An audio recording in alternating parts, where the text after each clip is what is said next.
karena saya itu lebih suka yang simple dan lain sebagainya. Tanpa sadar dia melakukan hal itu.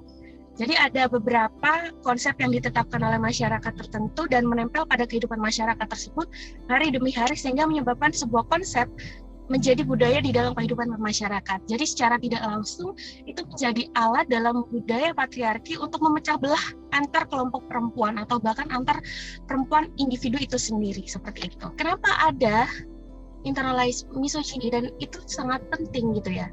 Karena ini merupakan sebuah proses implementasi nilai kalau menurut Wardani. Jadi sedangkan misogyny menurut Main dalam Konstantinovsky adalah sistem atau lingkungan kehidupan sosial di mana perempuan dibenci oleh laki-laki dan perempuan lainnya. Jadi ada hal yang menurut kita itu penting karena lazim ditemukan pada dunia nyata maupun dunia maya, namun keberadaannya itu jarang disadari.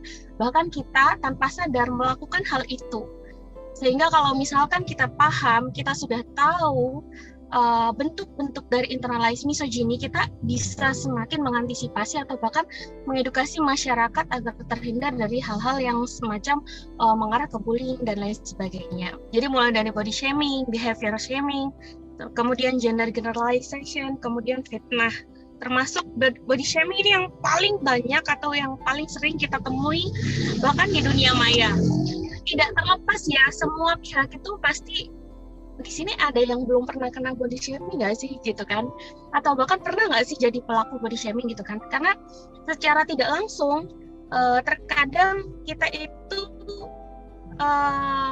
mengatakan hal-hal tertentu yang menyinggung terkait body shaming. Contoh nih yang baru viral kemarin untuk artis, ada artis TikTokan gitu kan dengan artis yang lainnya, kemudian karena dia habis melahirkan gitu, atau bahkan ada yang lagi hamil.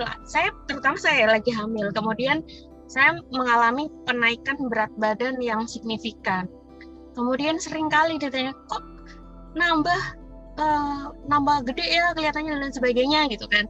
Nah, padahal si A lagi hamil atau bahkan si A dalam proses menyusui dan lain sebagainya. Jadi body shaming ini penghinaan terhadap fitur fisik dan menjadi bentuk internalized misogyny ketika dilakukan sesama perempuan dan ditujukan untuk menjatuhkan perempuan lain. Jadi berbeda dua hal antara misogyny dan internalized misogyny. Mulai dari definisi. Kalau definisinya, kalau misogyny jelas ketidaksukaan dan kebencian kepada perempuan oleh laki-laki.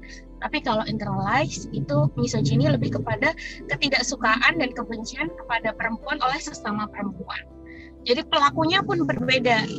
Nah, kalau misogyny itu dilakukan oleh laki-laki, internalized misogyny dilakukan oleh perempuan. Nah, jadi ada yang suka individualisme seperti itu, kemudian ada yang suka hangout bareng sama teman-temannya dengan menggunakan pakaian tertutup dan lain sebagainya.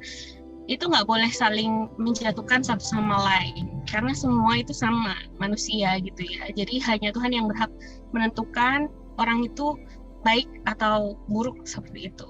Kemudian juga menghargai keputusan orang lain selama tidak bertentangan dengan hukum dan juga etika.